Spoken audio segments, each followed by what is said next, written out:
game tonight. Love it. We suffered a whole day without one, and here we are. The Western Conference Finals begin. Minnesota, OKC. They've split the series 2-2, although that really hasn't bode well in predicting any of this stuff.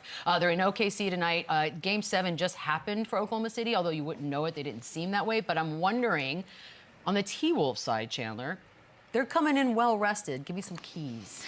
Yeah, I think at this point in the series, first of all, I think the rest helps. I think anytime you have guys that are banged up a little bit with bumps and bruises, not severe injuries, anytime you have the time off, I don't think there's going to be a rust factor. Like we worried about OKC with the beginning of the playoffs. They already went through an 82-game series. They already went through 2 series. I think this helps them. Their offense has to be efficient. I think you know what you're going to get from Anthony Edwards. I think Julius Randle is key here. He's got to equalize Jalen Williams. He's got to continue to do what he's done in the previous series, being that legit second option. And the Thunder's defense is unbelievable. They're stifling. They switch everything. They get after you. They force a lot of turnovers. So the Timberwolves, they have to take care of the ball. They have to be efficient because Oklahoma City's defense is next level.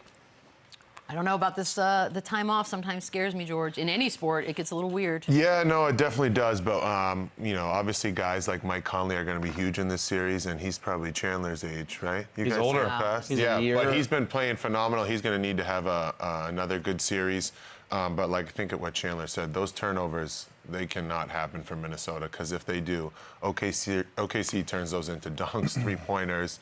And I'd be one to tell you when it gets crazy down in that arena down in Oklahoma. So it gets loud, they're yelling, they're beating that horn. They have, like, shirts. Is that the bison that's, like, running around as their mascot? I'm like, dude, get out of my face, man. Nobody, is that what that is? Nobody knows. Nobody. It's not for Buffalo, us to know. maybe? I don't know. Maybe a buffalo? I don't know, Lou. What do you got for us? I think they're going to be ready to play. I think at this point in the playoffs, especially if your team is healthy, a break is a good thing. I think the rest is a good thing for them. And usually when a team has this type of time off, it affects them for about a quarter or two. You know, sometimes if the whole game, they might drop their other game. Other than that, this is going to be something that they're going to need to go through a long series. We expect this one to go, you know, at least 6 or 7 games with these guys, with how talented both teams are. But I think the rest is good for them. They got to be efficient. And like George just mentioned, they got to keep the turnovers down. We're obviously going to talk a lot of SGA, and a lot of focus will be on those 2 players. But Julius Randle, if you haven't been paying attention, is having himself a time at the moment. George, as far as importance goes, how important is Julius Randle's role going to be in this one? Oh, he's the key. You know, I think he's going to have to be a facilitator, a scorer, and then obviously what he was doing on the defensive end for the last couple series, he's going to have to be that. I think for him is I'm not so sure Oklahoma City really has a matchup for them, but Oklahoma City's defensive scheme is they're taking away the paint. So if he can facilitate and get other guys going along with getting himself going, I think it's going to be a real good series for Minnesota. Yeah, we were talking about it before. Who are they going to put on him? Are they going to put Chet on him and give him some length? Are they going to put Hartenstein on him to kind of, you know, equalize that physicality and the toughness Julius brings? So he presents, I think, the biggest challenge to this team. Got to imagine McDaniels is going to start on Ant, kind of use that length on him, switch some things. You could probably start Mike Conley on Lou Dort, kind of two spot-up guys. But it's going to be interesting right off the bat who Julius Randle is matched up with, because either way it's going to cause a problem. I think he's too much of a guard, too talented for Hartenstein, and he's too physical for Chet. So if he's good, he's shooting over 40+% from the 3, he's getting downhill, getting the free throw line, that's going to favor the Timberwolves greatly. You agree, Lou? Yeah, gotta agree. He's gonna be one of the more important players. I think this is a series where the star power is gonna be important. You want your main guys to be the guys that step up. Obviously, they both have proven benches. They both are gonna get good production from their benches. But this is gonna be a star powered series on both ends of it, and Julius Randle is going to be one of those guys that's going to have to be essential. He's just got to be consistent. He doesn't have to be out of body. He doesn't have to do anything extraordinary. He just got to be himself, got to be consistent, got to be efficient with the basketball, play with a lot of force, and I think he'll give them a great opportunity to compete. Let's talk about role players for a second. That's been the separation factor, I think, for the good teams versus teams that are no longer with us, and you've got some good ones on both sides of this equation. Lou, I'll start with you on this one. If you had to compare the two, give somebody the A, give somebody the B, who gets the better role player situation? You got to give it to Minnesota, right? They're the only team with a former 6th man of the year. And Naz Reid is one of those guys who can come in and he can put 20 on the board. And he also can guard a lot of different positions on the defensive end. He's going to be that X factor. The rest of those guys are still trying to find their way into the league and figure out consistently who are they, what are their identities. Naz Reid has figured his out already. Like he's the one guy that you could throw into the starting lineup and still keep moving. Some of these other guys, you're not really sure about that. So Naz Reid, for me, he's going to be the guy that's going to set this thing apart, whether they're going to be able to equalize him, take him out of this series, or he's going to be a big part of it for Minnesota. See, spoken like a true six man right there. Yeah. Minnesota, and listen, Minnesota, they only go 8 deep, right? They play Alexander Walker, they play Naz Reid, and they play Dante DiVincenzo off the bench. And all three of those guys can play. They can affect the game on both sides of the ball. They can shoot it. OKC is the deepest team in the NBA. They get 5, 6, 7 guys deep off the bench. Everyone knows their role. Everyone defends. They come in off their bench and they get better defensively. So I think OKC has the deepest team, but those 3 guys on the Minnesota are important. They can all come in. They can shoot. And the problem with Minnesota is when they go to that great small ball lineup with Naz Reid, Oklahoma City can do the same thing. They can move Chet to the 5. They can stay big. How's Rudy Gobert going to impact this? Is he going to be able, when they go small, is he going to be able to do what he did against the Lakers and go 2001 Shaq like he did in that one game? He's going to be really important too. So I think that is the difference when Minnesota does what they do best and they go small.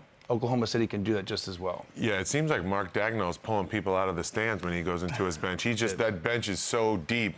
You talk about OKC, sometimes they play 10, 11 guys in the playoffs. Like, you look at what Jalen Williams did, and I'm talking about the other Jalen Williams, the center Jalen Williams, when he came in and had his impact against Jokic at home in that series.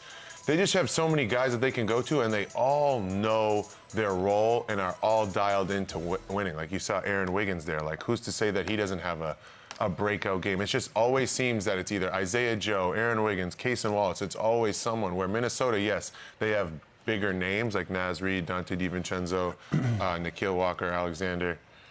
Close. Right? Yeah. Yeah. Is that it? Did I get that right? Yeah. I liked it. Yeah, there's a lot of depth over there in OKC. The matchup, Lou, because when you talk about finals every year, people get mad if the superstars or the big markets aren't in it. I feel like if I'm the league, I am so stoked to have SGA and Ant in this first. It's the future, it's the present, however it is you want to label it. Do you think that they are beyond thrilled that this is the matchup we're getting? Oh, yeah, this is it. This is it. I'm excited to see it. I'm excited about this matchup. I love the styles. I think there are a lot of similarities on both sides. When you talk about toughness, both of these teams have it. You talk about depth, both of these teams have it. They got star power. And then it starts with these 2 dudes. These 2 dudes are by far the 2 best players in this thing. Like, there's no confusion with that. That head-to-head matchup is going to be interesting to me. I'm curious to see who they guard. I've known in the past, Ant-Man has always been the guy to say, I want that marquee matchup. I want to guard these teams' best players. I want to see if he's going to do that in this series. I want to see who SGA is going to guard. Which one of these guys are going to set themselves apart from the pack of all of these young stars that we've had in the league. And again, this is a year for one of our new young superstars. Somebody's going to get their first ring this year. This is going to be their first crack at it in this head-to-head matchup. It's going to swing either way it go. For me, I love SGA. I love Ant-Man. I'm not going to have a dog in this fight when it comes to these 2 guys, but I love the matchup. I love that we have the star power, and I'm curious to see who guards who. Yeah, and I think if Anthony Edwards will spend some time on him. I think that's just naturally in the happen fourth quarter. Throughout the game. But Jaden McDaniels has to start on SGA. That is what he's there to do. He is there to relieve pressure off guys like Anthony Edwards who can focus on the offensive end. And Anthony Edwards struggled during the regular season against this team. He was inefficient. Their length bothered him. I think he averaged 22, 9, and 6, which, by the way, sounds not that bad, but for him and his numbers. That ain't a struggle, man. I don't know about that. 22, 9, and 6. When SGA's averaging 35, 7, and 7, that is a big time difference. That don't make it a struggle. That just means SGA was better. Okay, but that Lou, we're role you and players. I both would take a 20. All 3 of us would take a 22, 9, and 6. If Anthony Edwards averages 22, 9, and if he averages 22, 9, and 7 in this series, they will get smacked. He's got to be elite. He has to be better than he was in the regular season. And if I'm Anthony Edwards too, I'll just talk about the MVP. It's him or Jokic. Anthony Edwards isn't even in that conversation. So if I'm him, I have something to prove right now that should be in those talks. I am the one, whether I want to be the face or not, he's made it clear that he doesn't want to be, but hilarious. He should be wanting to be talking that same breath, and he should be in that conversation, and he's not. So he has a lot to prove as kind of the underdog in this series. Yeah, he's electric. Anthony Edwards is super fun to watch. I can't wait to see this matchup. As much as you want to give Anthony Edwards all the credit, SGA has just been phenomenal all year round. It seems like he hasn't really had any inefficient time during the year. Lou, as you know, going left, Shai going left, pretty much automatic. So I'm going to be real excited to see these two go at it. By the way, Lou. I don't know if he looks at himself as the underdog. I think he understands that people perceived him as the underdogs. I don't think they're going into this thing being the underdog. I think they feel like they're an evenly matched team at this point. Once you get to this at this level in the playoffs, everybody feels like they belong there. And who's had more confidence than Minnesota Timberwolves in these playoffs? Look at the rounds that they've won. Like, we didn't expect them to be here, but they have. They've never looked down on themselves or never looked at themselves as an underdog. So I like this matchup. I like both personalities of these teams. Like I said, I'm curious to see what happens, but I don't know if he's going into this thing worried about numbers or anything. You know, we just talked about the depth that these teams have. And, man, he's not going to jump out on – we would love for him to have a 35-7-7. That just how he hadn't played against this team. He's had his struggles, as Chandler said. He feels like that's a struggle. I'll take it. Personally, I'll take it. But I understand what you're trying to get across when you're saying that he's been struggling. But I don't know if these guys are looking at themselves as an underdog. I think they feel like equals. But well, if he uses it the way he did, like, oh, the Lakers were supposed to win. You guys all said we had no. If he does that with it, it's great. Yeah, but that was just simple seeding. And again, from 3 to 8, that was so close. But it was also people talking a lot of You stuff. were playing against the number 1 seed, the number 1 team all season long, and you're a 7.5-point underdog in game 1. You are an underdog, whether you like it or not. That's not how you look at it. You are an underdog in the series. When the series shifts back to Minnesota, they will still probably not be favored to win game 3 and 4, depending what the series is. So they are fully underdogs in this series. But you can be favored to be an underdog. I don't have to carry myself as one. No, and again, they're in the Western Conference Finals again. They were there last year. They are going in confident. I am just saying it is not breaking news that they are underdogs. Like they are theoretically and technically, yes.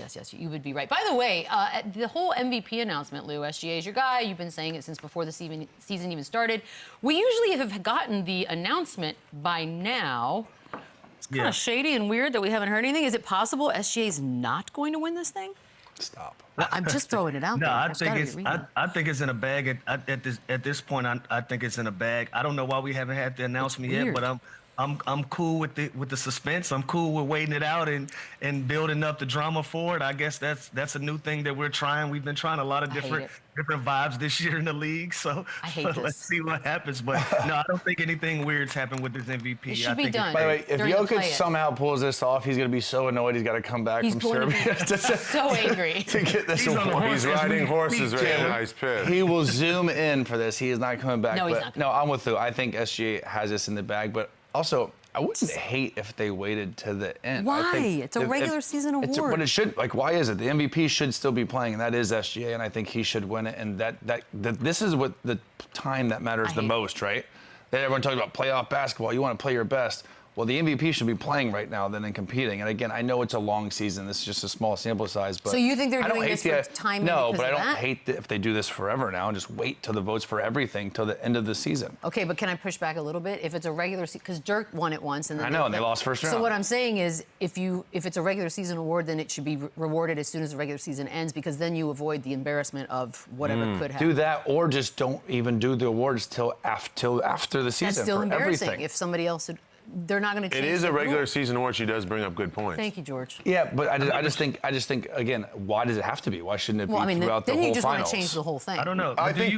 Do you guys remember those short couple years that we had the NBA awards where it was like an award like an actual show? That was my first red carpet, Lou. Chill. Really? We had to wait the entire season and playoffs and championship for those awards to be announced. Don't love it. Those years, and so for this is nothing. This is a sample size. I don't like the suspense. They're breadcrumbing us. Keeping us coming back. It's not. But then they're gonna be like, it's SGA, and we'll be like, yeah, we know, and that'll be really dramatic. Yeah. All right, we're gonna take a quick break. On the other side, he's back. Oh, look at this. Oh, the fresh beard. What are we in Hawaii? I love this. Boogie's back next. Run it up, run it back, run it up, run it back, run